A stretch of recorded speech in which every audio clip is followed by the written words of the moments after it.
Good soldiers follow orders. Hello, everyone, and welcome back for a new episode of the Baddest Batch podcast. Myself, Clint, and TV today back to talk a lot of shit and also some hot topics, but mainly talk a lot of shit. How are we, gentlemen? Good. We're here. We're back. We're alive. We're kicking. Feels like it's been a really long time. It So- has been a hot minute. It's odd because we haven't recorded a podcast in a little while, but we've been talking shit a lot, like regularly. Like we talk shit every day, so it doesn't feel like we haven't spoken cards in a while, right? Just we haven't recorded. Well, there hasn't really been a lot going on either, apart from pre-release, and we've only just really been getting back into the swing of things. That's true. That's true. So today, Baddest Batch recap. We'll talk a little bit about what we've been doing. We'll look at the KTOD video, which we all watched and was really good. I think it was pretty good. We'll talk a little bit about how to choose your decks for the upcoming events. We'll look at a bit of our overrated and underrated card. Obviously, we've played the new set a little bit now, so we have a little bit more insight on some of the newer cards. Health of the game, Discord question, and Baddest event plug. Clint made a very nice slideshow, so I'll try to do it justice. Do you have something for the recap, or we go straight to KTOD? It goes straight through the recap. Okay. So go to the next slide. Okay. What have we been doing? Pre-release, carbonite breaks, decks we've been playing. TV. Do you want to start? Sure. What have I been doing? I mean, we've been doing pre-releases, did a couple of those, which was really fun. Gotten back into weeklies. We've had 2 weeks of weeklies now. I have had the unique pleasure of going twice to HR with you guys and twice to Steel City. And it's been perfect mirrors each week in that the weeks that we've done constructed at HR, it's draft at Steel City, and the weeks that we do Steel City at draft at Steel City, it's constructed at HR. It's perfect. I love it. I get the best of both worlds Monday and Tuesday nights. It is a lot better having the constructed weeks. So last set we were just doing draft week after week after week, and it got very, very exhausting. And by the time we got to competitive season, we didn't know what the fuck we were doing because we'd barely played any constructed. So we did make the conscious effort this time to talk to our stores and alternate between constructed and draft every fortnight. Yeah, I think it's going to really help as well with keeping our mind fresh as well. Competitive season coming around. We'll get some reps, but we'll still get a bit of draft, which scratches a different itch. I would personally like to get some Twin Suns in there every now and then because I really enjoy the format every time we play it. So if we can sprinkle a little bit of Twin Suns, Little bit of seasoning of Twin Suns? I'm for it. That would be nice.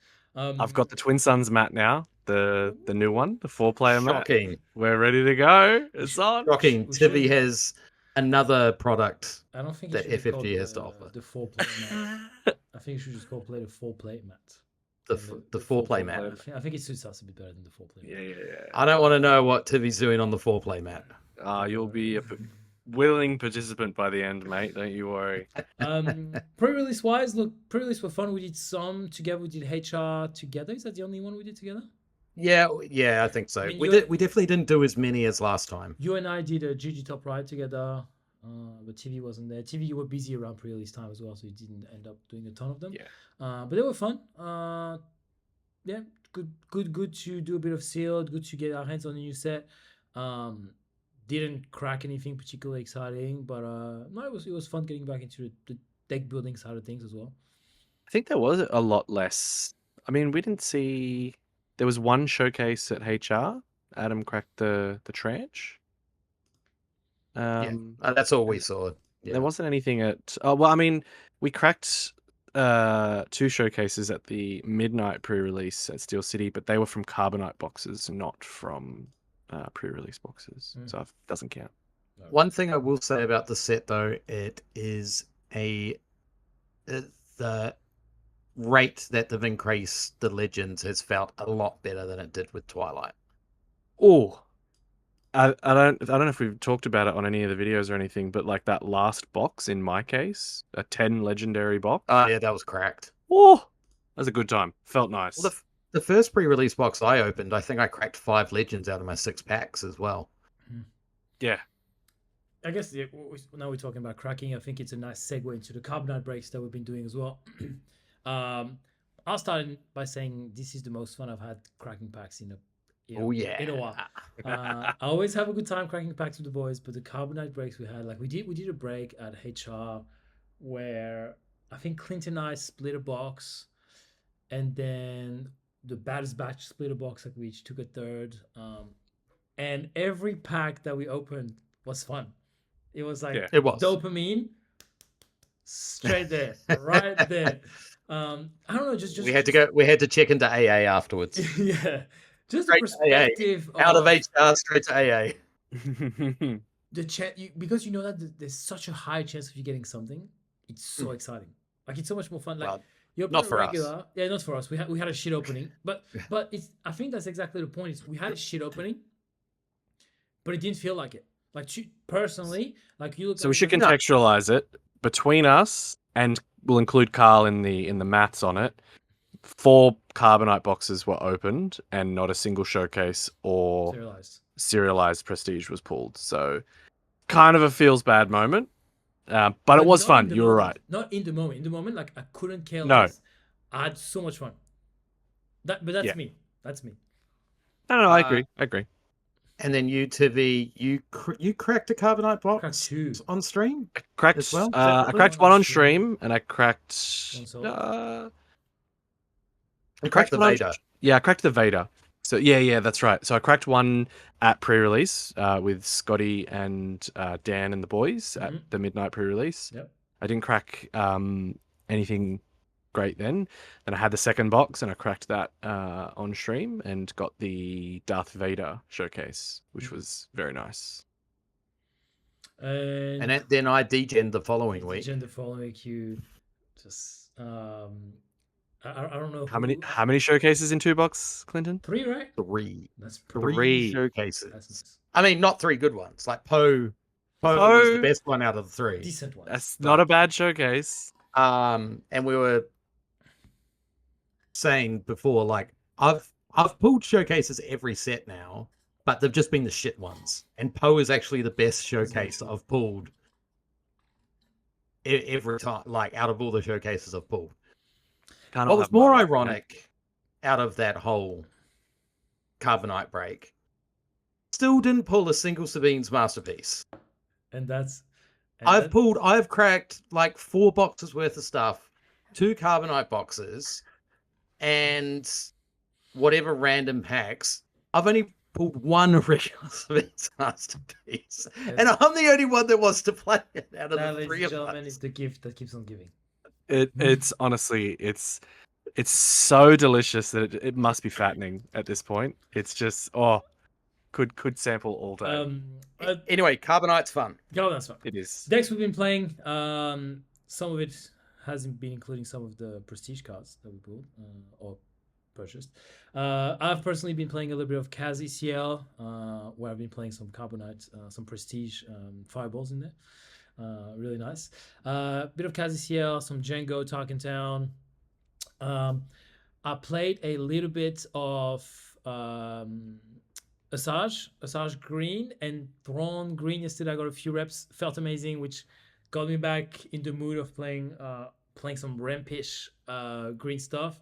Played a bit of Luke Green today and felt amazing. I must say I missed it. I missed having a shielded dispatch officer and being able to play everything for cheap and shield it up, and watching my opponents die on the sticks of my triple shielded village protector, or stick ladies as TV likes to call them.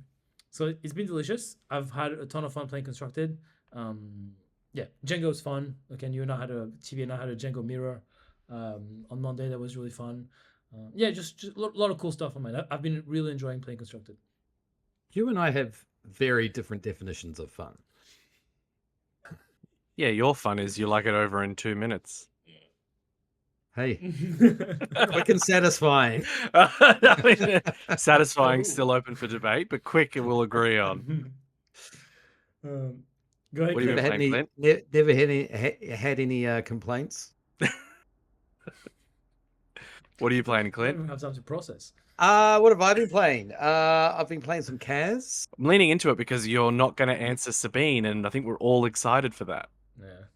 Oh, I'm up close to Sabine. Okay, Yeah, Just- did these work? I'm Sabine adjacent. Oh, very much so. but Kaz not Blue. Sabine. Yeah. You and I played some Kaz Blue the other night. We did.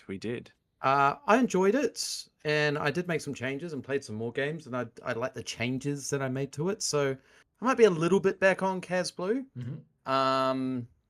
Been playing Poe Blue or Security Complex. Mhm. Really enjoyed that.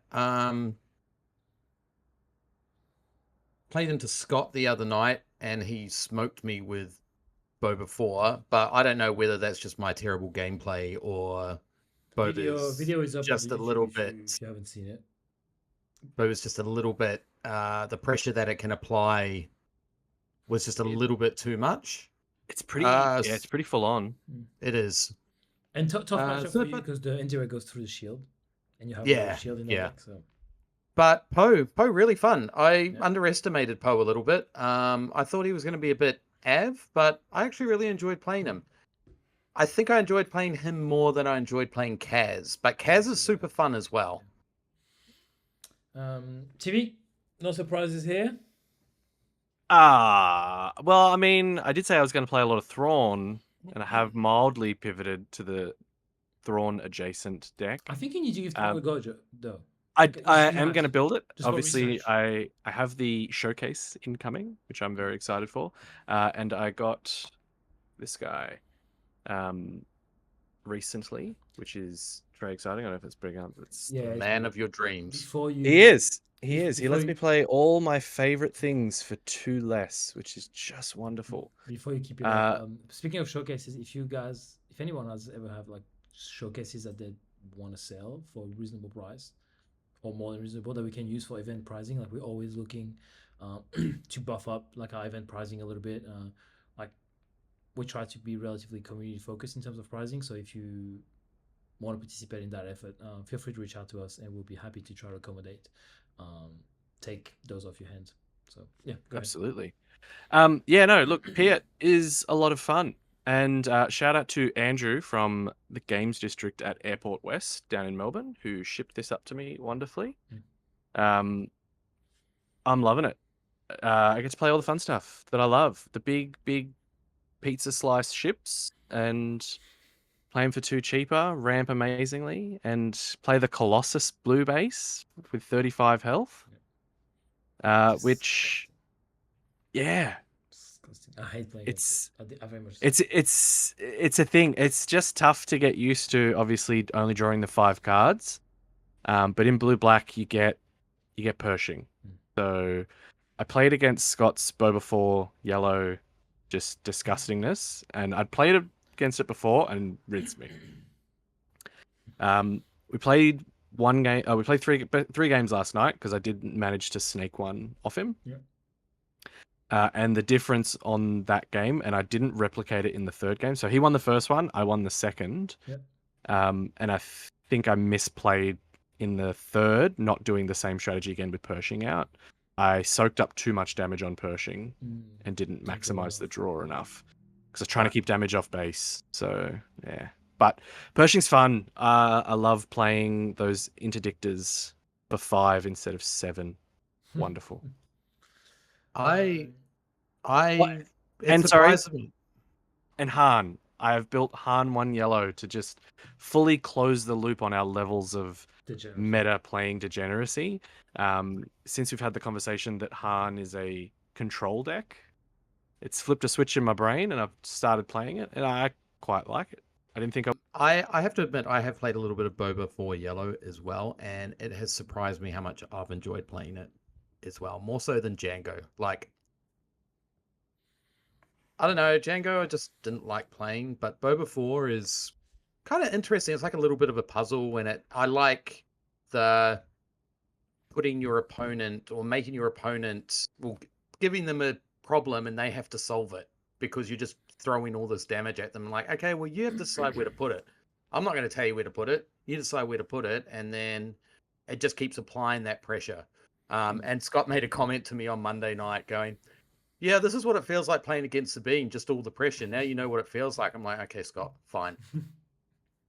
So that's pretty much what we've been doing in terms of deck play.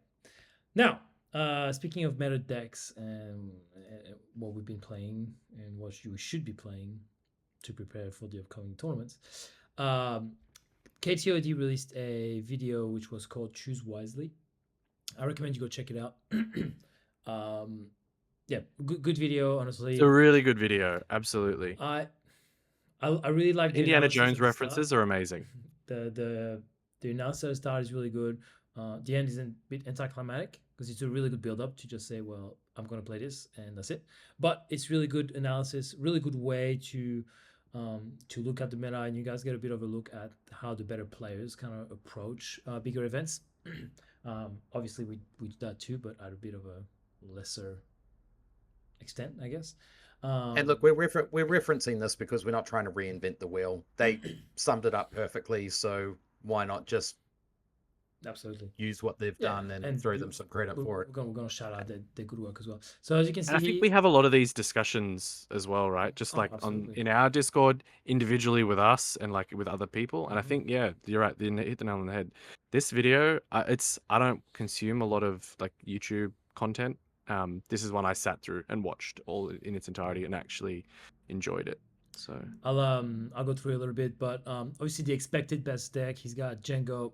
So he doesn't have the colors there, but it will be Jango Target Town, Han yellow, Piet blue or red, Quinlan red, and then Sabine green. Obviously Sabine is yellow.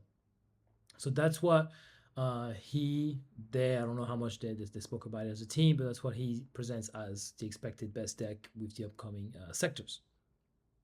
Now, there's two ways to look at it, right? It's either I play one of these decks or I play something to beat those decks, right? And that's kind of the conversation that we keep having all the time in terms of when we decide what are we going to play.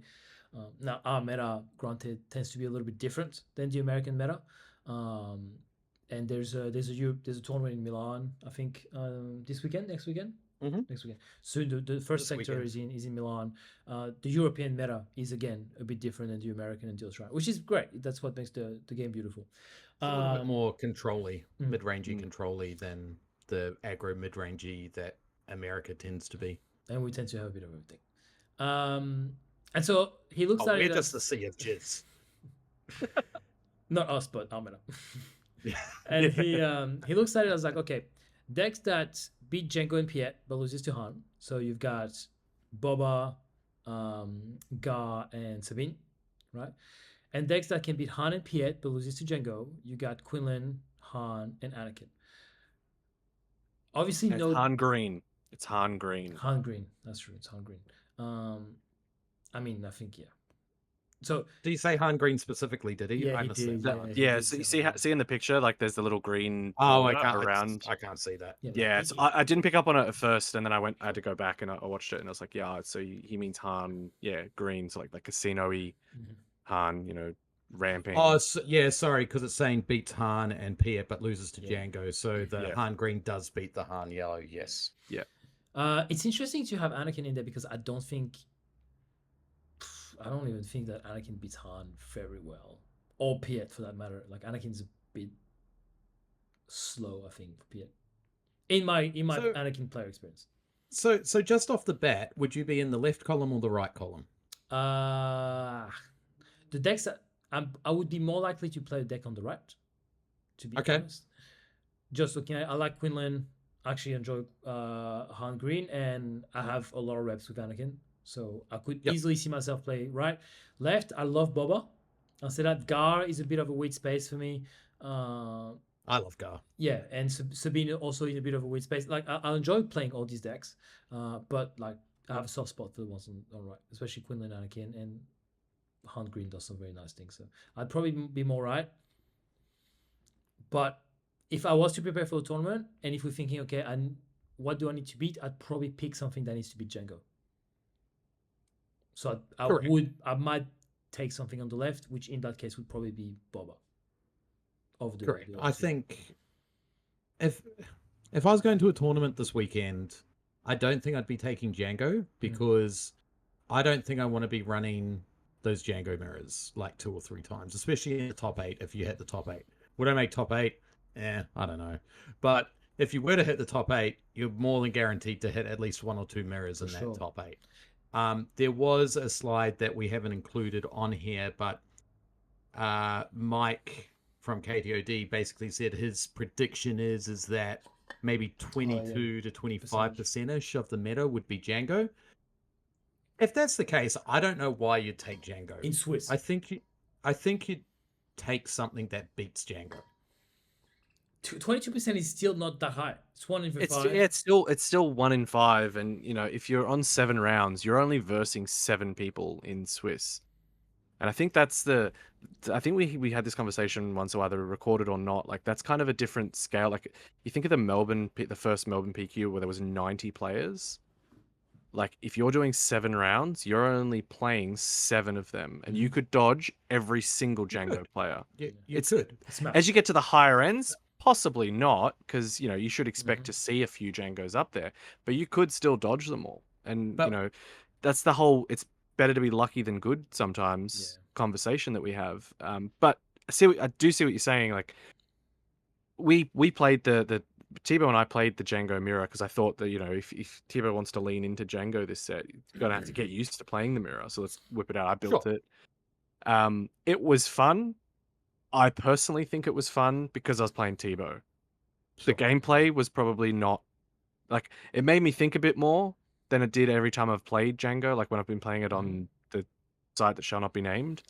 You don't tend to think too much when you're playing not Jango. It's just doing a few things, and I'm usually just aiming for these few things, trying to get my War Juggernaut out and tap everything down and swing with it next turn and do some brutal shit. But I tend to agree with the caveat of the odds are you could also just not see one.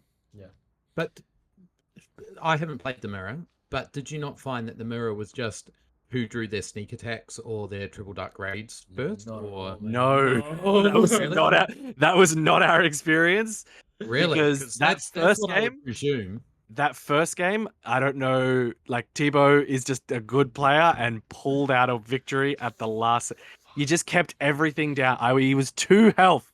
I just didn't. If I picked a fucking daring raid, he would have lost. But I just did not get the thing that I needed to get to end the game. He got the sneak attacks and the TDRs, and I didn't.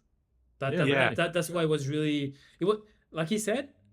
I had a really good time as well because he was like a chess match, like really crazy. Because I don't know, like it was fun. Like we know, what the deck is going to do. Okay, we're going to tap each other out. So like the initiative is super important. Knowing next turn, like, do I claim knowing that I can tap X amount of stuff, but or maybe you can't. Maybe you can only tap 1 because your Jango's out. And it's a really interesting chess match. The target down also super important. Okay, how much do you keep it? Like, how much do you use it early?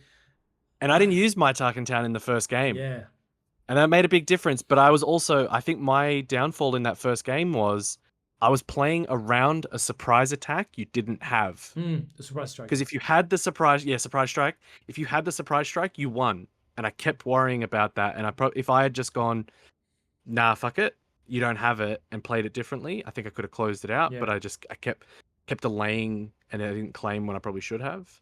So it's not. I don't think it's that simple. I think it can definitely come down to that, and that draw. Early good draw of sneak attacks and TDRs are important, but it doesn't necessarily. It doesn't feel like when you're playing the Sabine mirror, first person to get Rebel Assault wins. Sure. It doesn't feel the same. It's not far off, but I think it's because it's funny. Like I think he actually sneak attack a Devastator, and I think I just played a P337 or whatever and just tapped it. And he was like, "Well, that's lame." But it's the game, right? You don't want to be triple dark raiding or sneak attacking before your opponent. So it's a bit of a chicken or cat and mouse game that you've got to play in that sort of mirror. Yeah, I get that. And you can whiff them. You can. You can whiff them hard. So yeah. I mean, I would play anything that's on the left: the Boba, the Gar, the Sabine. You have a lot. You And actually have a lot of that reps with all of comes them. that comes from a little bit of experience playing into Jango as Mhm. well, knowing that I can beat Jango. Not as much experience with the Boba 4, but with the Gar and Yeah. the Sabine. And I think, and I know I can beat Quinlan and Anakin as Yeah. well, especially with Sabine. So my choice would be is like going with Sabine number one. But if I didn't, it'd be Gar or Boba 4 if I was feeling a little bit spicy Yeah. or frisky that weekend. March next year, you might not have a choice. But like, it's Over funny. it is. It's funny how if you look at those decks, Sabine and Quinlan are the only decks that are in those beats one or the other, right? Like, he didn't list Han Yellow as can beat Jango or Piet, Mm. right? That's interesting. He didn't put Jango as can beat Han and Piet either, right? Well, he did. It's interesting. Like, I guess he didn't want to mirror because his thing says loses to Han, loses to Jango. But I don't know. Piet is in both weirdly. So can Piet get beat? Sorry, by all six of these decks? Does that make Piet bad? I don't think so. It's you know what I mean. It's a bit of an odd kind of setup. Hot take. I don't think Quinlan should be up there. I don't think Quinlan's that good.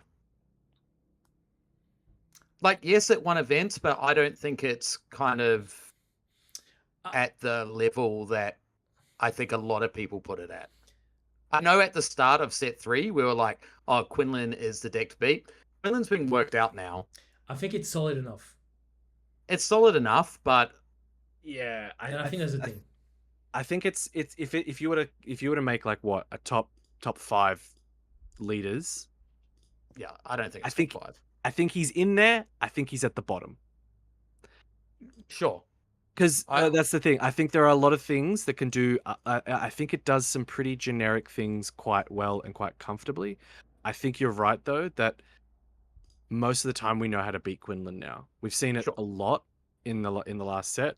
I mean, you are susceptible to the hand hate from force throws and from sparks because of the yellow red heroic. It's got a lot of good hand hate, and that works well. But that works well in pretty much any kind of red, Sure. yellow. Kira and heroic. Ahsoka are both really good 4-drops. Fantastic. Yeah. Like Scott's Cloak Moon, made and that that's it. disgusting Han 2 yellow Mm. hand hate garbage that makes you just feel bad for even playing the game. Sounds like him. But that's those colors. That's not necessarily Quinlan. I think, though, I think you summed it up at the one point. Like, I don't think it's a bad leader. I think we know what it does.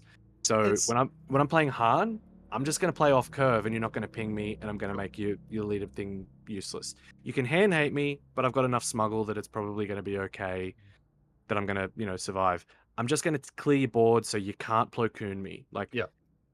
it feels very like it's samey. It's kind of got one game plan. You know how to disrupt it. It doesn't feel like it can pivot very well. Yeah. I think it's very easy to disrupt, and you don't sometimes like getting force throw feels real bad, but it's not the end of the world. He's a fair leader that does some unfair things sometimes. Yeah. Well, yeah. So go have a watch. We'll move on. But go have a watch. It's a good video. Next we got our overrated and underrated cards from the set. So obviously now we've been playing with the set a little bit more, so we have a bit of an idea of what we like and don't like, and potentially some things that we looked at early on in the set or when cards were being revealed. We thought, wow, this is gonna be gas, this is gonna be lame, and now that's where we're at a little bit in our opinion. So Clint's gonna be up first. Full disclosure, I don't know what these guys have. Don't remember what these guys have as their overrated, underrated. So I know what you've all got because I sorted out the slideshow. I'm gonna be as shocked as you guys are. Clint has Chewbacca as overrated. The new Chewbacca pilot who is difficult to eliminate. Well, it makes the unit difficult to eliminate when he is piloted. I think You got to talk us through this one. You gotta. I don't mind his take, but I know you're shocked. So, as I said to you boys earlier, you've got to look at all these cards in kind of like a vacuum and the decks that they were kind of expected to go into, but they've kind of underperformed a little bit. And I think with Chewbacca, specifically in Sabine, I think it's underperformed a little bit. A lot of the times, I think a lot of people underrated Sabine's masterpiece, especially in the Sabine deck. And a lot of the times, you actually want to be playing a 2-cost green unit on your first action, and then ECL in Sabine's masterpiece for a 4/4 to take out like a Falcon or something. Yeah. For your second action, for your second round. The other thing is that there's bamboozle, and a lot of the time you'll just kind of get bamboozled as well and removed. I never heard you say that Sabine's Darksaber was overrated and Bamboozle was still a thing. No, but the problem is that with Darksaber, it fell into your curve a little bit easier, whereas because Chewbacca would be a 3-cost as a pilot, you've got a lot of different options that you can play at the 3-cost, where at the 4-cost, you either want to play a, 2-cost units, the Darksaber, or K2SO. Or you want to play like a Rebel Assault and a 3-drop maybe. It's just Chewbacca fits in this weird place where sometimes you just want to go wide. You're more wanting to go wide than you're wanting to go tall, because there's too much stuff that just auto loses you the game if they have the answer for you going tall. I guess like you're talking about it, you're thinking about it in the Sabine vacuum. Sorry. Sure. I think it's a good card for a 3/3 upgrade, which makes it super 100%. hard to remove. Again, this doesn't mean these cards are bad or good. We just think they're either overrated or underrated. So that's the other thing about it is that it can't avoid Jango tap. So you play the Chewbacca on 3. If you have initiative, you play the Chewbacca on 3 resources. Jango just taps it down. Yeah. Okay. And then, for one turn, yes, and that does suck. But then you, more often than not, next turn, if that happens, you're claiming initiative, and then you are swinging with him for the next turn. I think, and I'm probably looking. I'm going to say that, and then fully admit, I'm looking at it through the lens of, I'm a blue-black player, and you've just got something that makes my power of the dark side useless. Yeah, but if you claim on me, you're just getting a power of the dark side me before I play the Chewie, and then my turn's over. If I do that, and that is that for a long time, I think that's been a very good strategy for in blue-black and in those sort of like hard removal control decks. But when you've got things like Pershing, most of the time, I'm trying to go for that. And in with the Colossus base now, you kind of need Pershing. So I'm often playing a unit and giving you just as much an opportunity to get initiative anyway. I think it depends. I do understand your point though, and I think when you look at through the lens of Sabine, I think it probably is overrated. And I can see you want to go for action economy. Like your turn, your next second turn play, you want Fleet Lieutenant. Like you want something that's going to be putting damage on the board, going to create your board presence and stuff like that. But I think things like in some of these new leaders, like if you're looking at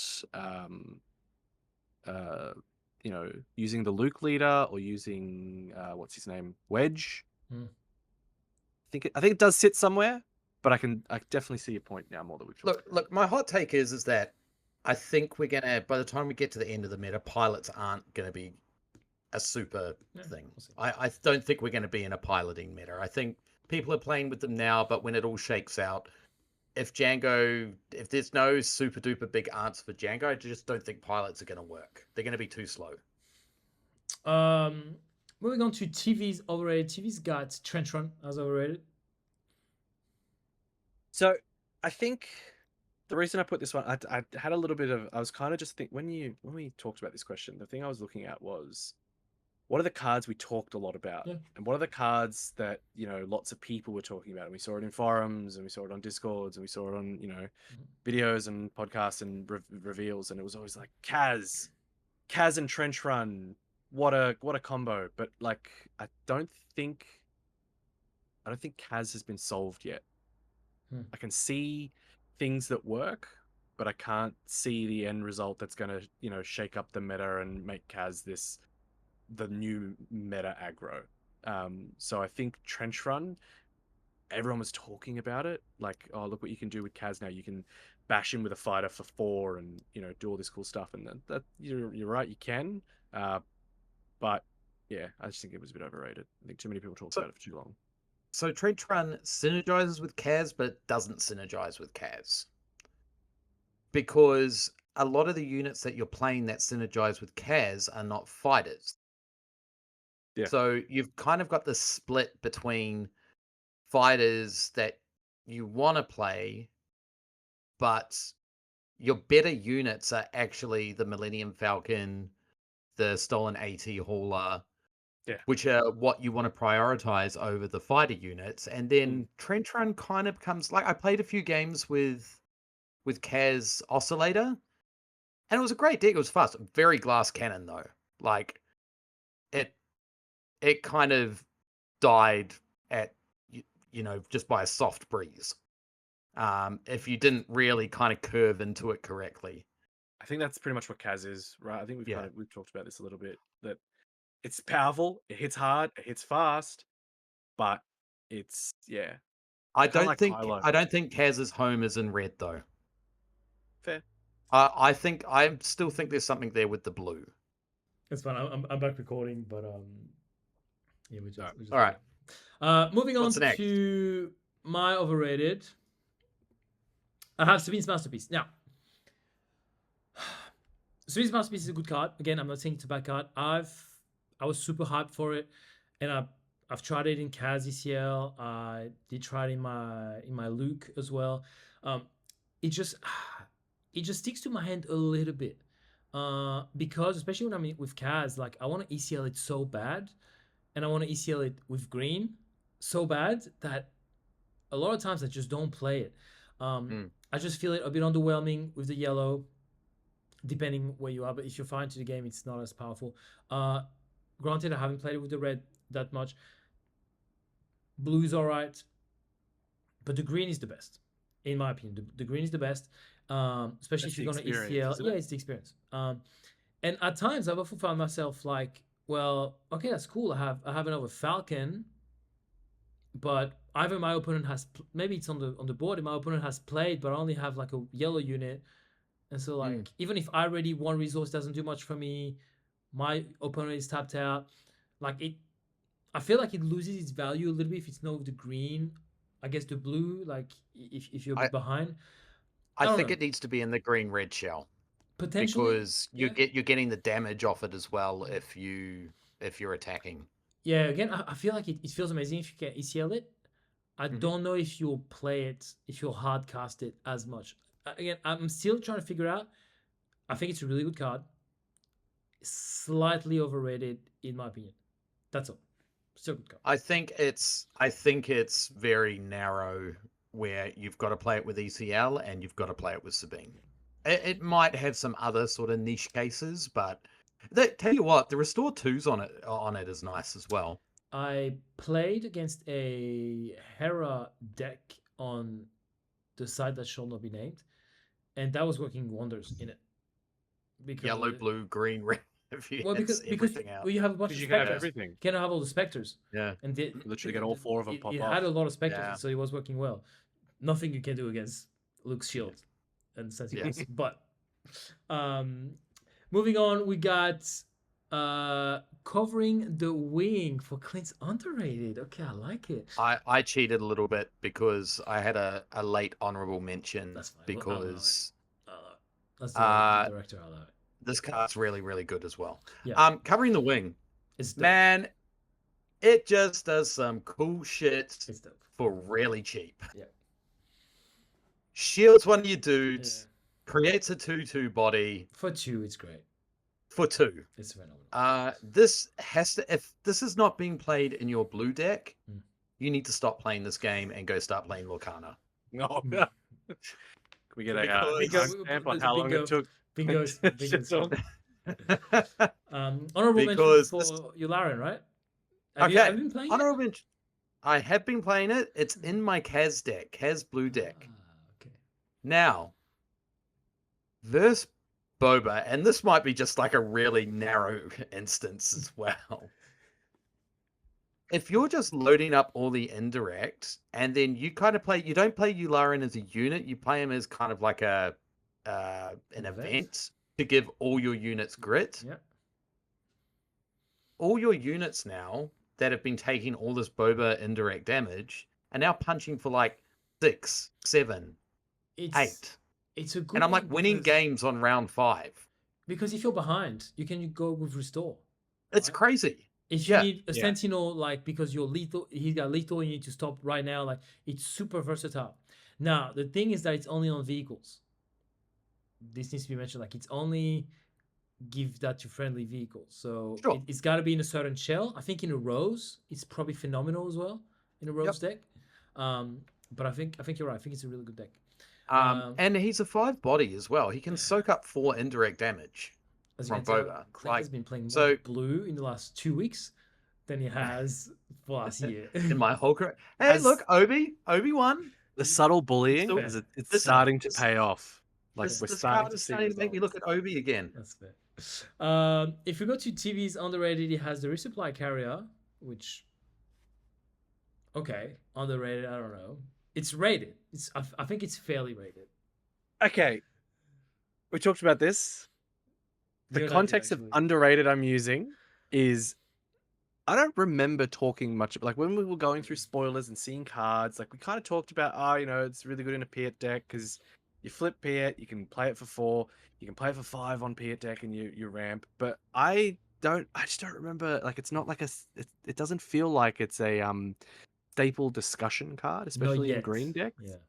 No, I think it is. No, and no, I think no. I think it could be. I'm just saying it's not yet a discussion as a staple. No. Yeah. no, and that's kind of where I'm looking at it from 'Cause underrated. Because You're I think trying it does to some convince great me to put things. it in Luke. I mean, just think about like, okay, you're thinking about talking about your stupid bloody alliance dispatcher with a shield. All right, cool. On your resource turn 5, you're gonna Yeah, make it cost 1 less and Yeah. ramp, and you're gonna bring Luke out on Yeah. resource turn 5, the same turn as Jango, as Krennic, as all these other 5-cost leaders. Clint's always harping on about how shit 6-cost leaders are. Well, you've just made Luke a 5-cost leader, technically. You're right. Sorry, The guys. The Fast and the Furious is running past my house right Actually, now. Luke actually can't hear it. Can't hear it. Oh, so you're really? fine. The thing is, and I've learned the hard way against the Devil Man himself, Scott had it in his Yoda green deck, and so on resource turn 6 he's just playing it, and then he's able to bring out Yoda on resource turn 6. So I don't think you play this in Luke. I don't know. Because I need to if give it- someone's let the Alliance Dispatcher live that long, they're already losing that game. the alliance But cannot be you got to think destroyed. you got to think most of the time if it comes out in the way he wants it to, it's got a shield on it. Are you That's what she wasting a said. turn taking a shield on it? And then turn 3, he's probably using it to bring out a village protector for 2, and then putting another shield on that. It's a lot to get through. Yeah. Like, But that's why I'm saying if you've let that thing live that long, you're probably Yeah, but losing that sometimes it's game. hard to manage. sometimes you don't have the It's answer really to it. hard to manage. Sabine. You don't want to use an event to deal with If you're using Sabine to do it, that's cool. the Sabine unit. But yeah, she's all right. But if you have Sabine unit, maybe I'm not playing this. But yeah, good card. Yeah, I think it's gonna be in a lot of decks. I'll have to look at if it fits in more. mid-range Fucking stuff. wrecked me when Scott it- played me with it. And at the end of it, Speaking of Scott, a big body in space. speaking of Scott, I think we should start treating him like Voldemort. Die who should not be named, and I think we'll just go with that. Something like that. We'll brainstorm. He who shall not be named, who plays a certain online platform that shall not be Yeah, named. exactly. It does get a lot of reps on that. Mine is You All Clear Kid. I've personally not played it too much. Clint has played it a lot against me, and it's a great card. Defeat an enemy unit with 3 or less HP. If you do, and an opponent has no space unit, give an experience token to unit. I also played that in draft against Adam on Monday, and that ruined his gameplay. He put a 1 cost I put something else. Then he put a 1-cost pilot on his unit, and I looked at it. I was like, Sorry, bro. sorry. The biggest gripe, I think, coming from, I'm going to do it for you, Tebow, as a blue-black control player. The reason He is loves the BBC. yeah, boy. Put back The blue the blue-black removal package has always been far superior, and it's made looking at blue heroic characters like, why would you bother? If you want to play that kind of style, you're going to go blue-black. You're going to play Iden. Absolutely, granted. You're going to do, those other characters like, for me, for the first 2 sets, it was Palp. Palp Yeah. blue all the way. Still love that deck more than anything. This, I think, was the card that was also on my mind when we were talking about underrated ones, because it's a really decent, cheap blue-white removal, and that's something that aspect has been missing a lot. It's removal plus a bit of a buff, which blue white lacks punch crazy. Like this in Luke might be really nice because I'm like, okay, I can remove a little bit and I can buff up my Sentinels, which lack a bit of punch, to accelerate my games against the control a little bit. So really looking to it. I really like that card. We'll move along and we'll just bit of continuity with podcast question. Clint asked people on our Discord, hey, we're about to podcast tonight. Ask some questions. Did we get many? I don't even know. I didn't check. I was busy all day, but let's have a look. We did. Okay, Scotty, what leader? Have had some Baddest batch, remember? Yes. Yeah. Next Okay, question. good. We've answered that question. That's good. What leader in Scott was asking, or Dash, who should not be named, was asking, what leader in set 4 were you wrong about? Okay, because obviously, so he's referring to Tilly's video. If you haven't watched it, feel free to go have a look. It's actually a good time. I guess I'll start because my head is first in the video. Pick one. That's what we're gonna go with. Pick one. It's funny, I was gonna say I'll pick 2. I'll flip it. Thrawn, I think is too high, and Boba, I think is too low. That's all I'll say.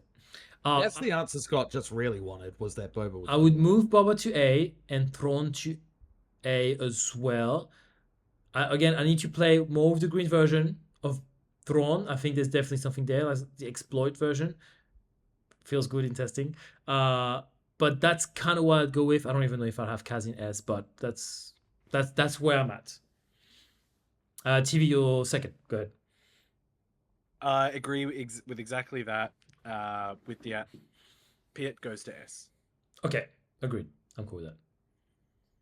I still don't know if I'd move Pia to S. I think I'd be more inclined to move Boba to S. Than Just tell us what you were wrong about. Don't try to. Yeah, so you're allowed to be wrong. Okay, so Boba up.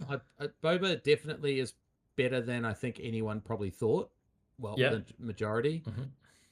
I think Kaz still has a question mark, but Von Reg definitely shouldn't be an A. No. Special mention to Rose, who definitely shouldn't be in D. Actually, no. Special mention should be Lando. Lando It shouldn't be in D. Very well. Very true. Very true. Sorry, should be in E. Like, It should be in D, but not E. yeah. It's close. One deck works doesn't make it a good leader. No. I agree. But I mean, the same could be said about Piet's good in red too. So yeah, maybe We'll see. I think it's still undecided which one of these leaders should be in S. But I think Boba and Piet are probably the fast moving ones. And we are going to come back and do like a part 2 of this video deeper into the set. Obviously, we're only like We need to try more things. 2 weeks into weekly. Officially, we've done yeah. pre-releases. Yeah. 2 weeks in from we've had a week of constructed, a week of draft. Like, I think early indications, yes, are those things. I think Boba goes up, Thrawn comes down, Piet goes up. Like, I look at it, and to be honest, I haven't even played Han, I haven't even played Phasma, Han Lo, so I gotta try a few more things, but we'll come back to it. All right. Is Sabine really dead? Sam and Canberra? No, Sabine is gas.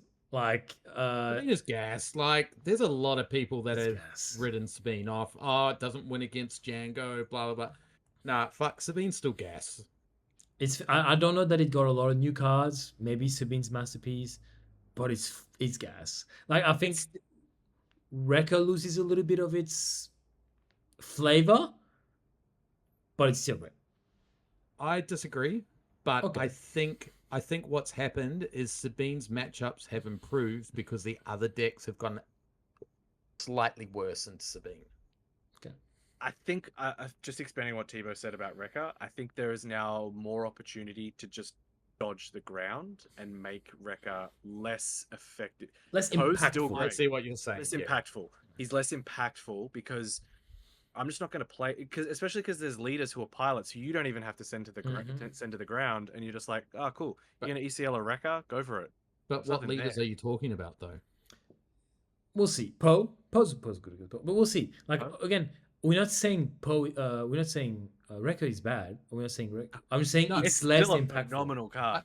But There's- this also comes back to my comments about I don't think pilot's going to be a thing, and we're still going to be. Yeah, we'll see. There's still going to be things on ground like Jango, Han, Yeah. other Sabines. I mean, Boba's a good example of a pilot leader who can smoke Sabine. Yeah, but you can also just keep Boba off space as well. Can. Like, That's not your game though. but First. Anyway. but also, you know, Piet, all the major players still have leaders that deploy to ground. Yeah. Apart from Yeah. Boba 4. So and they all come out at 5 and 6. Again, So I don't think still gas. Rekka is like dead in the water. Still a great card. I just think there's opportunities to be Sure. for it to be as less impactful. You can play around it a bit. You've more opportunities to play around it Yeah. than you did before this set released. Sure. I think is probably Supreme Overlord, Owen asking, what, if any, expectations have you met or exceeded so far as the Baddest Batch, whether it's video, podcast views, coverage, live numbers, event participation? Can I just start? Clint and I talked a little bit about this one earlier, and I think literally it feels like everything has exceeded my expectations. I was literally going to say that as well.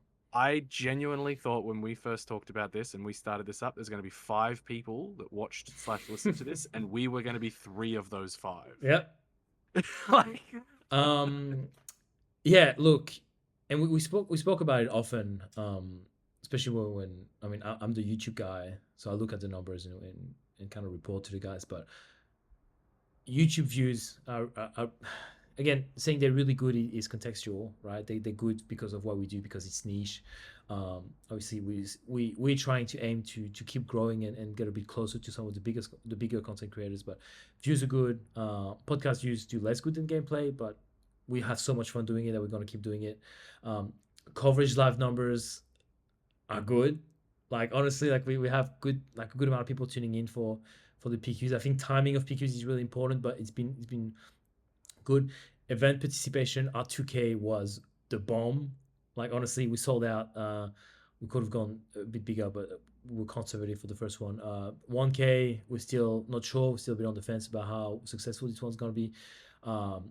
We just got a partnership with a brand. We'll talk a little bit more about that when we get a product. But everything is going in the right direction. Yeah, like I'll let the others speak to you a little bit, but to me, everything has exceeded expectations so far. and community engagement as well, which is not something we can measure with, like, say, data. I mean, obviously you can in terms of views, T-shirts, but like just T-shirts worn at t-shirt tournaments. purchases. But like all those things, people talking in the Discord, like there's people who, you know, we have met through playing games, but I feel like the conversations that we now get to have with people are better.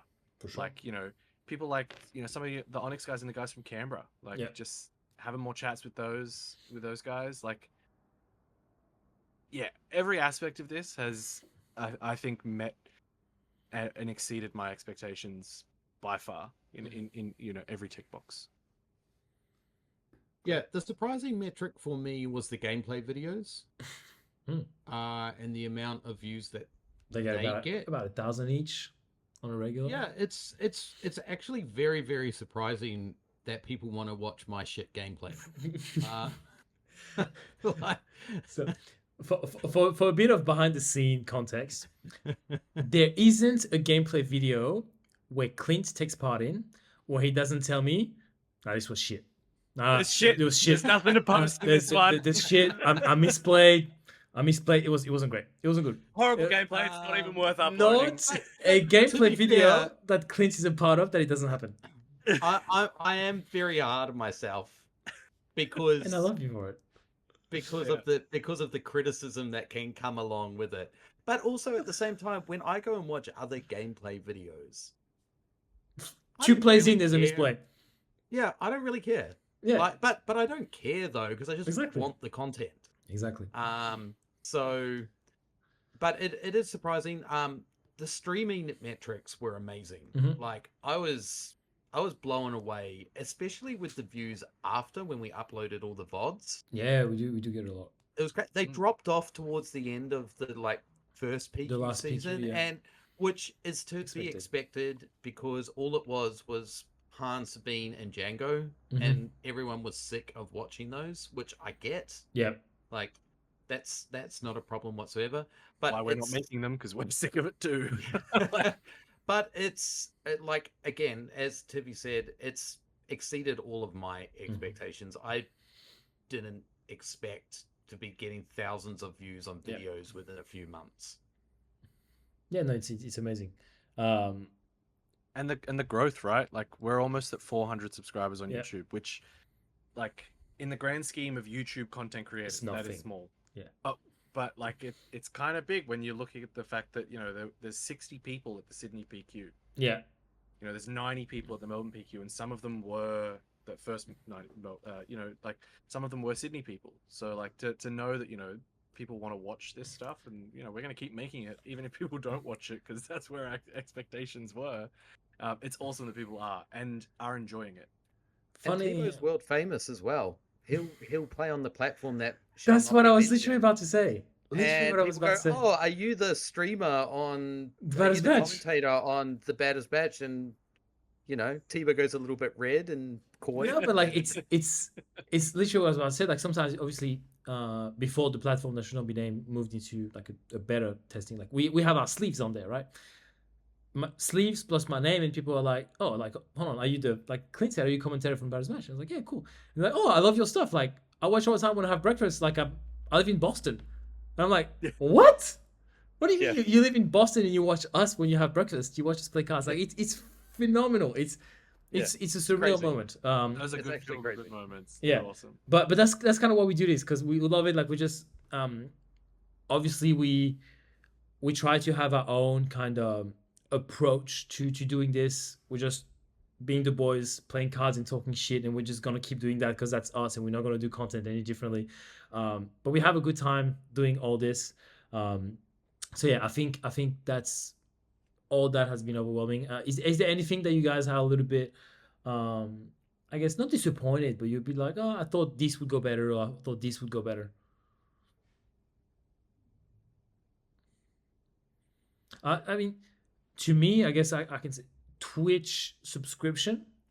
I thought would be better when we went live when we did all these. I thought those would be better, but it's tricky because we see there's a monetary component to it. That's the only thing. It's But also it's me being inconsistent picky. as well. We're not not doing regular things every, like Absolutely. Tuesday and Absolutely. Thursday and that sort of stuff. It's only Which- like when there's a big event. Which on. maybe we should start doing more. I guess give us a bit of content, of comment and feedback if that's something that we should do more, like more live stuff, because then we can interact with people directly. Clinton and I can do remote. Look, And we've one talked conversation we had this week. Do Yeah. you want us to do more box breaks? Like Yeah. I had a lot of fun the other day just breaking carbonite boxes. Yeah. Like, is that something you want to see? Like we look at the metrics on YouTube and go, oh, well, that doesn't actually get a lot of views, but if we organize it at a time, like it was 2:00 in the afternoon, so everyone's Yeah. probably at work, so it doesn't really matter. If we did that at 8:00 at night, Yeah. is that something you want to see on Twitch? Like, Even my one that we did on Twitch, we did it with what 30 minutes notice. I think we were just Yeah. talking about it in our Yeah, group chat. Like, oh, I've got this carbonite box. Let's just do it on stream crack it. and like just crack it. Like, yeah, obviously if we planned it and did that more regularly. The other thing we talked about was, could we live stream some of our weeklies? Yeah. Like if we did, just set If up we the leave the stream table like setup, we yeah. do at HR, just jump in, jump out. Like, to me, it always feels a little bit like it's more unpolished. Like it's not Yeah. like a production because we're just going to be jumping around tables and moving. Can't And forget that as if people want to watch it, like We might try it in HR. Maybe on next Monday I'll just put it up and we'll see how we go. Next, Reds. How do each of you prepare for tournaments? When do you lock in on a deck? Second question for each of you: what is the biggest animal you could wrestle 1v1 and win? Ooh. Okay. Let's start with the first one. I guess they're very similar, somewhat. How do you prepare for tournaments? Reps with the boys is one. I think the past PQ season was interesting because TV was judging and he knew that, so he got less reps in with the senior PQ coming in. So Clint and I got a lot more reps against one another than against TV. I speak for myself, but I pick what I like, and a lot of the time it's not an S tier deck, and that's something that maybe I have to fix and work on if I want to perform at a better level, because I do like to win, and it's more that I hate losing, but I do like to win, and so We're shocked. What? Show us your NBA championship ring. I have my G League ring into the. Oh, it's the G League It's ring. a G League. I'll bring it somewhere. Bring it next time. Yeah. This is why Tebow likes to win, because he has a fucking G League championship ring. It's nice. And so look, last PQ I played Anakin, which was, I mean, it was an A tier, B tier, high B tier, maybe leader. I just like mid-range deck. I like to play some big cards. Like, arguably, if I wanted to perform really well, I would have played Han. So there's that.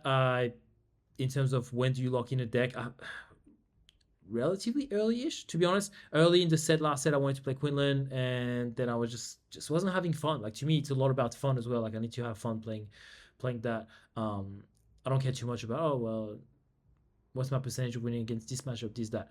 If I play something I like and I get enough reps in, I can beat anybody. So that's kind of how I approach it, as long as I don't play, obviously, Akbar.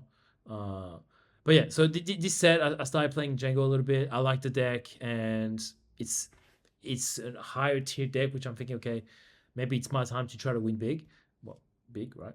To make at least like a final, something like that. They're trying to get me back on Luke, but I don't know.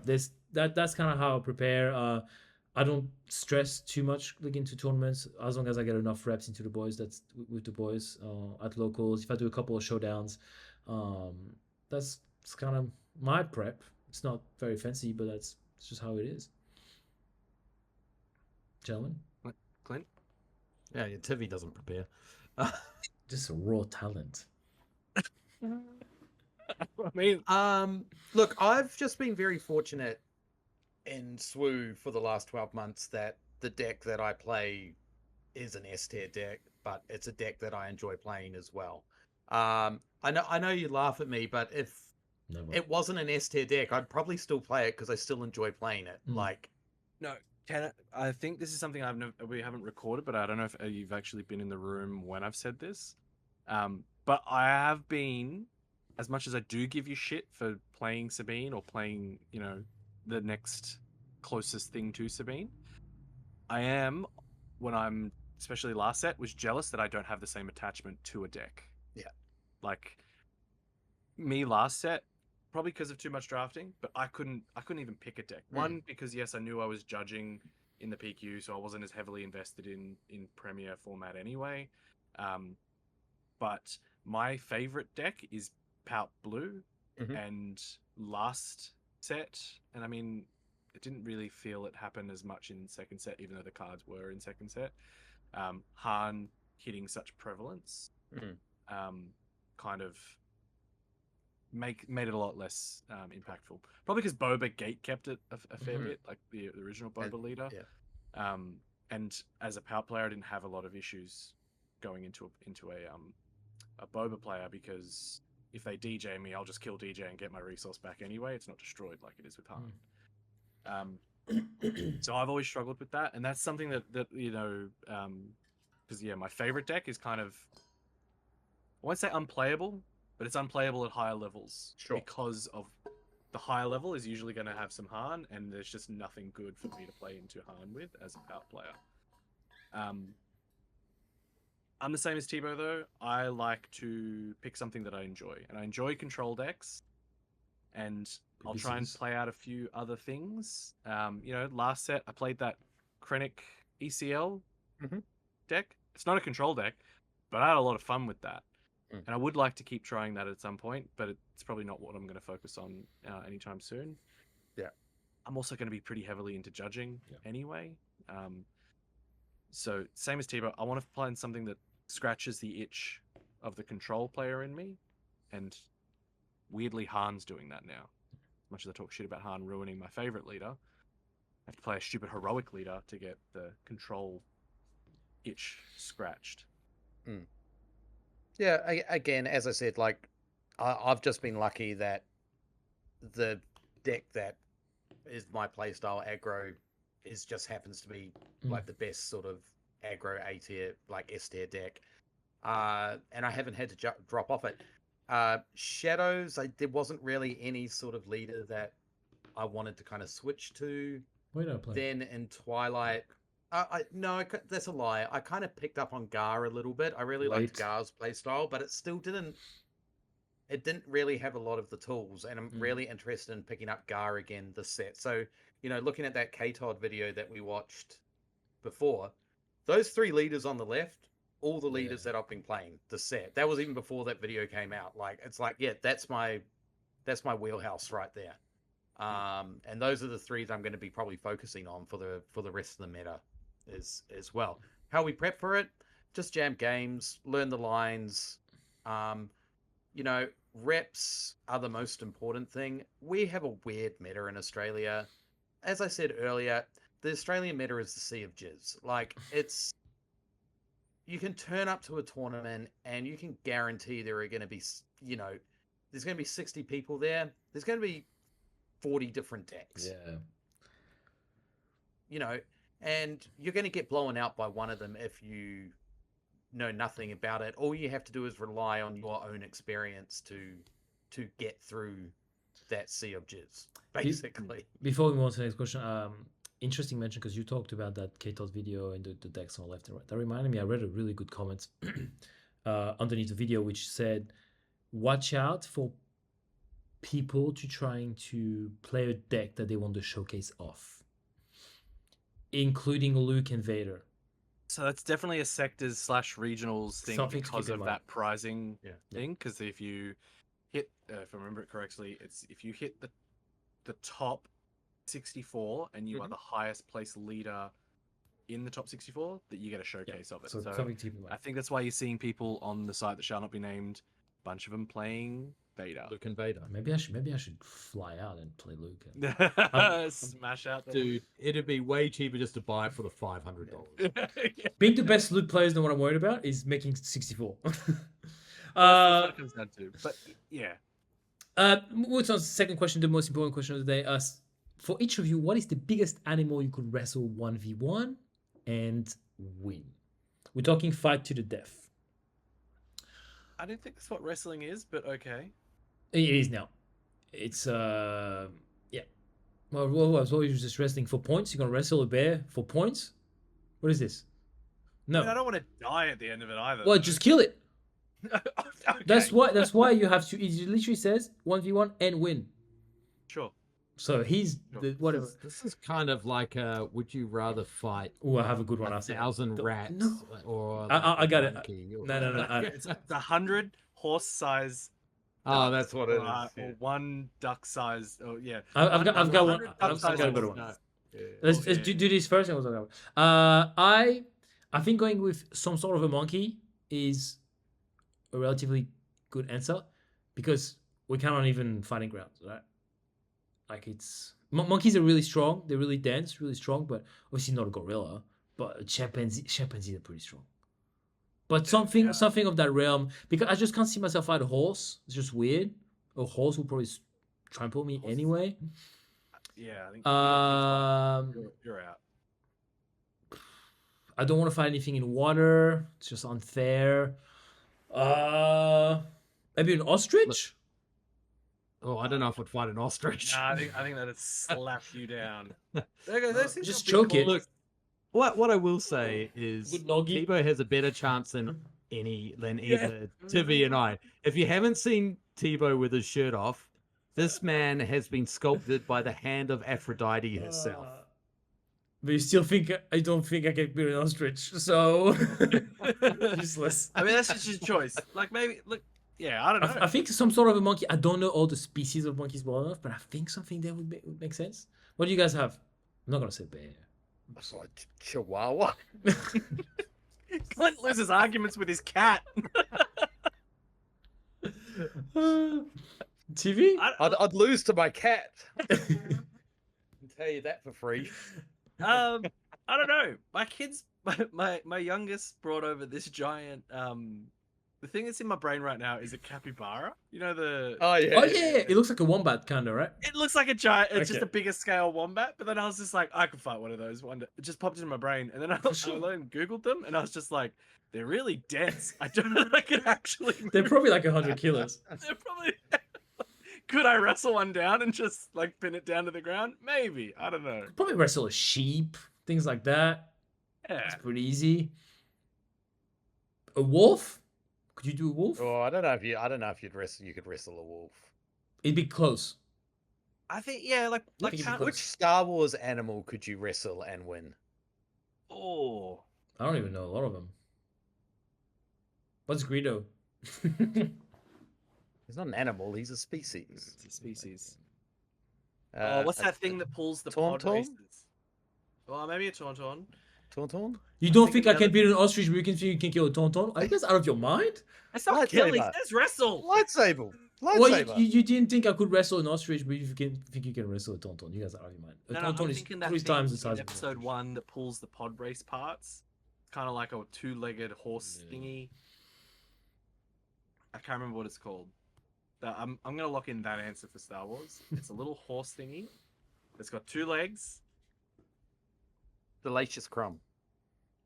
Oh, Yeah. slap that. Yeah. Okay, All right. we'll move on. Next- Also, next the question is that you were looking for is: would you rather fight one bear-sized rat or 100 right-sized bears? That's the question. Bears eat beets. I think there was a duck horse thing in there somewhere as well. There was a duck horse one. That's the one I remember. If But we get- yes, Something like that. Uh, And you take the 100 bear-sized rats every day of the week, because every who single- is gonna every fight a bear-sized rat? You out of your mind. no, rats are pretty fucking. Okay, big. this has gone off the 100 rails now. I know. We gotta move. On. I'll I've edit- talked about I'll this edit way it too long. We have the next question, which is Clint has a question. Do you think that indirect damage should be impreventable, or do you think shield should be able to absorb a single instance? I think shield should absorb one. I think so as well. I think it's bullshit that it doesn't. It's just weird. I disagree. Okay, lovely. Not Next. like if you can deal 4 indirect damage from one instance that the shield absorbs it all. Just absorbs 1. One, because you go Because ping, ping, ping, I ping, think it There's makes- lots of things that is just 1 indirect damage. At which No. point, which is where you like- kill like the shield.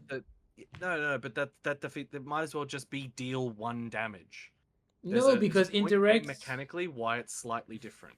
No, I get that. I understand that. But in Destiny, 1 shield could absorb God, you're old. like 3 indirect damage because it was coming from 1 instance. in But Destiny. if you were dealing 3 indirect damage, you could soak 1 of those into the shield and then 2 elsewhere. I see what you're saying. I think the reason I disagree is because I actually think it creates a level of complexity to the game where it ignores if it's ignoring the shield Yeah. that It's you kind interesting. of got to play around. Lastly, we'll wrap it up by talking about the upcoming Baddest event. So we have the 1K coming up the 5th of April, so next weekend. Next weekend, next which will be Saturday. fun. So get some Boy, that tickets. snuck up. Yeah. I think you said it right. Where the So there is that, and then Baddest Batch XK, which will be on Saturday, May the 3rd. Ideally, please take your weekend. Like Book the whole weekend out. Sa- the sa- whole weekend out save for your no reason. save your Sunday. But we already have people coming in, booked from all over the country. So it's gonna be a great event. Pricing is gonna be good. It's gonna be a lot of people. I will say, be careful of tickets selling out, because this is what happened for the last Battles Batch 2K. People realized too late, oh wow, that looks cool, I want a ticket, and not everybody could get a ticket. So yeah, just be mindful of that. But yeah, we're looking forward to seeing you guys at all of them. Again, we're looking always for feedback regarding events, whether it's pricing, whether it's venue. This venue probably wouldn't change too much ideally because they're really good to us. We have a really good agreement with them. It's hard to find venues in Sydney, so yeah, just please come along, get your tickets, come have a good time. I know we have a lot of locals coming, but yeah, if you're interstate, if you're Canberra, whatever, just come along. Newcastle. And on the feedback sort of thing on it, I think I wanted to just kind of contextualize with the difference between the two events. We kind of always discussed that we wanted to run multiple events a set. The first one, the 1K we'll call it, which is what we have called it, we wanted to go with. You're good. It's meant to be more fun. It's gonna have a tilt to competitive, but it's more fun. So the theme is set 4 leaders only. You know, you're not going to come to this event and it's just going to be Han 1 and Jango and Sabine all day. You know, we're going to make people think about, you know, of the set 4 leaders, what one am I going to play and what's going to be a bit different. Going to be Boba, shake it up. Kaz, and Piet. Sure. There's gonna be everything. It's gonna be everything. It's going to be everything. Someone's going to make something work and it's going Carl's probably gonna play Akbar. Yeah, he's playing Rio because he's got the showcase. Yeah, let's go. So like that's the kind of mentality we had for that event. It's never going to match the scale and size of the XK in what we planned for that. That event is going to be more leaned towards the competitive, but through the lens of we're not top ending the prize. We're going to flatten it out to make sure that everyone gets something because that's kind of the community focus that we've got. So you know, approach the two events sort of differently. We're going to obviously create those bonuses for people who come to both. Yeah. Because we want people to come to both. We want people to enjoy both, no matter what your sort of flavor for the game is. Again, we don't want people to come to both for a money point of view. We don't make money off this. It's just because it looks better as well for us and for the community when we go to VR and say, hey, help us out because we make events that have X amount of people and X amount of people. And this is the kind of feedback we get. And then they can look at it and be like, okay, these guys are doing a good job. Let's help them out. It's more for this. Like, again, we don't make money. It's just to keep the game growing. Yeah. Final podcast question. If you were competing in the 1K, what set 4 leader would you be playing? Tiddy, Piet, Tebow? So we talked about this. If we don't sell out at the 1K, I'm playing. I think I'm not going to play Piet as much as I love Piet. We talked about this very little. You told me, so I'm playing. That's happening. It's happening. If as much as I would like to play Piet, and I think he's very good, I think if I do play in the 1K, I would like to try and make Thrawn happen. The showcase is on the way. Please get reps in beforehand. Yeah, I will. I don't want to place highly. If I do play, also my prize support gets spread out among the people because I don't want anything. I think I would play Boba if I was trying to win. If I was trying to win, I'd play Boba. Well, if I was in your position, I'm like, whatever. I probably would play Thrawn Green. Probably. You had a lot of positive things to say about that. Your experience of playing it was quite fun. Like Kaz is great. I just like to play bigger stuff. That's all. I need to compensate. That's why I love Piet. I don't know. Maybe Kaz Green. Annihilator for 9. I'm not sure. I need to try Kaz Red as well, but that's me. Clint, I'm curious. I'd probably play Kaz or Poe. You're kidding yourself if you think you're playing Kaz. You would play Poe Green, Poe Blue. 9 times out of 10. Yeah. I like Kaz Yellow. Kaz Blue. I didn't say you don't like Kaz Blue. I'm saying you love Poe Blue. Yeah, Poe was really fun to play. So yeah, that's us for today. This episode will most likely get split into 2 videos to make it more digestible for our lovely viewers all over the world. But yeah, thank you guys again for joining us. We had a great time. We have a great time talking shit and just talking swoo. We will again. We know it was a long time between episodes. We busy lives. We still play a lot and we're really involved in swoo. It's just been hard to find time for us to sit down and do that, especially because we know we can't keep ourselves to 30 minutes of recording, so we end up in situations like this. But yeah, we'll see you guys soon, whether it's at the events or online. But thanks again for joining in, guys. Deuces. Deuces. And remember, as always, good soldiers follow orders. I guess. Yeah, boy.